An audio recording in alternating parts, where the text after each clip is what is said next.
Hey everyone, welcome back to the channel. This is your friend Shinobi, and yeah, I have the OnePlus 7T with me. So I bought this phone used about a week ago for about 20,000 rupees or roughly $270. And yeah, I've been using it as my primary device for the past week because I sold my S20 Plus in the hopes of getting a Redmi Note 10 Pro, but I have lost all hope regarding that.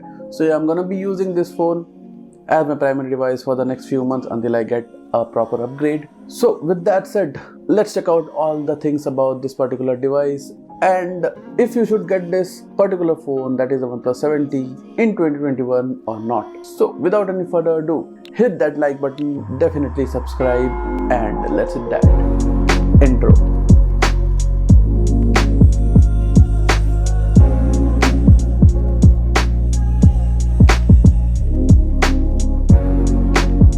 Okay, so the things that I like about the OnePlus 7T are, first of all, the display. It is a 90Hz Full HD Plus Super AMOLED display, and yeah, this phone is like absolutely gorgeous.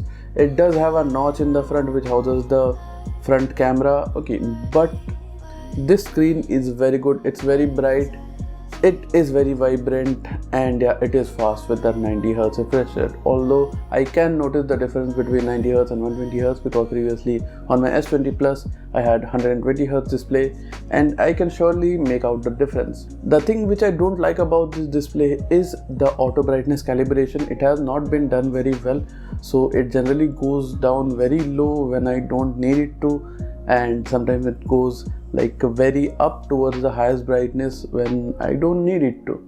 So the auto brightness calibration is not that good. I hope that it would be solved with the OxygenOS 11 update, but I don't think so. Yeah, talking about that, this phone still runs on Android 10, and yeah, it has OxygenOS 10 here. It still has not received OxygenOS 11. I don't know why. I thought that OnePlus was really good with updates, but apparently they are not.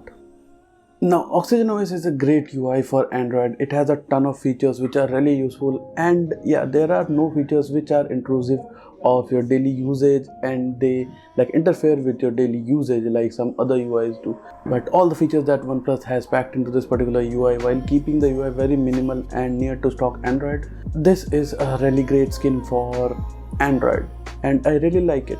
Now, the haptics on this phone are really light.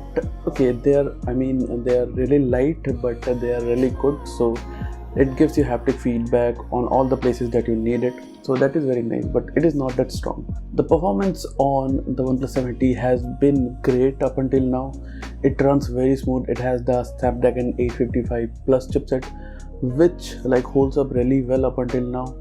The good thing is that it is very snappy, everything opens up really fast, and yeah, overall this is a great phone to use still in 2021 because this phone is very fast, and yeah, it has 8GB of RAM and 128 gigs of internal storage, which helps in keeping most of the apps in the background activated, and yeah, it helps in multitasking, which is really good.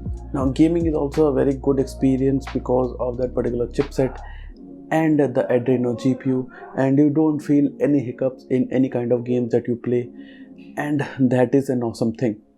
Now, the build is just fine. It has a glass and metal build, and yeah, it just looks okay. I have this particular gray color with me which looks really good, but I would have hoped for a matte finish, but yeah, this one is a glossy one, so yeah, it's just okay. I don't really like that design, but yeah, the build is really well. It is very light and you can easily use it with one hand, although it is a little wider, so yeah, reaching the corners may be a little bit of problem, but to be honest, overall this is a great built phone.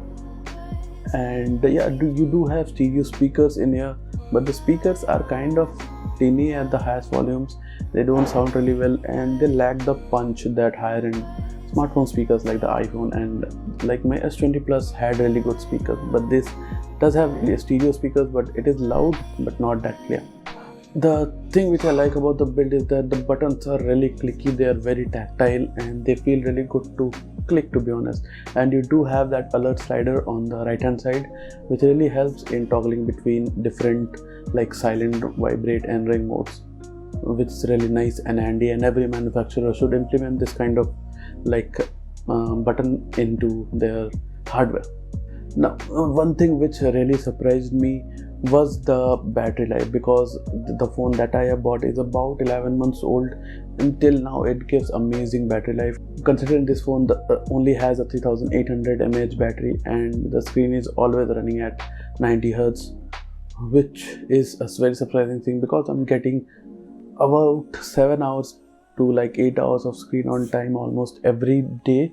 Okay, and yeah, I'm getting more than 1 day of usage with this particular smartphone, which is amazing. And you do have that 30-watt power adapter, that 30-watt dash charge, which charges this phone very quickly in about an hour or so, and yeah, that is a great thing. So overall the battery life is great, and yeah, that is no problem, because like previously in my S20 Plus the battery life was very poor, so I had to charge it twice a day, but this has solved that particular problem and the battery life has been great. The charging is really fast.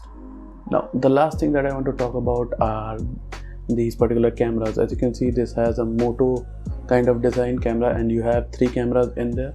One is a 48 megapixel primary camera, one is a 13 megapixel ultra wide, and another one is an 8 megapixel telephoto. So the ultra wide also has a macro option, so you can go really close to subjects and click macro photos.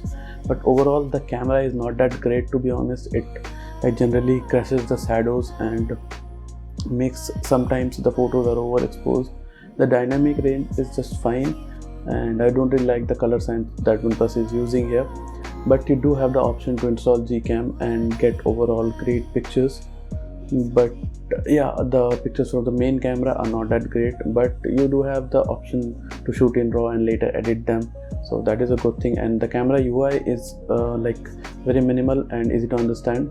And in the video department, you do have the option to shoot up to 4K 60 fps, which is a really great thing. And the video quality is also quite okay. So the front camera is not that great, to be honest, and the selfies don't come out really good. And yeah, I don't really like the front camera. I just basically click selfies through the Gcam app because it takes a lot better selfies. So yeah, that's about it for the video about the OnePlus 7T. If you should buy this in 2021 or not, I would say definitely yes. If you care about performance and you need a fast phone to do everything, so you should definitely get this in 2021. It would be a great buy, and you can always install Gcam to get the better camera experience, and all the other things are really good. And yeah, it is a very well balanced phone, to be honest, and I think you would enjoy using it. But yeah, the OnePlus 7T has stopped selling online on official sites like Amazon and OnePlus's website. So you can still get it from like offline stores, but yeah, like you can always buy it used. And as per my experience, the used market has been really great, because OnePlus phones do really hold their value, and you can definitely get this particular smartphone in 2021 to use as your primary device, if you don't mind the notch and stuff. So that's about it for the video. Make sure to hit that like button if you like this video. Definitely subscribe to the channel, because more amazing videos like this will be coming in the future, and hit that bell icon to stay notified about my next uploads. And yeah, with that said, I'm your friend Shinobi, and I'm signing out. Peace.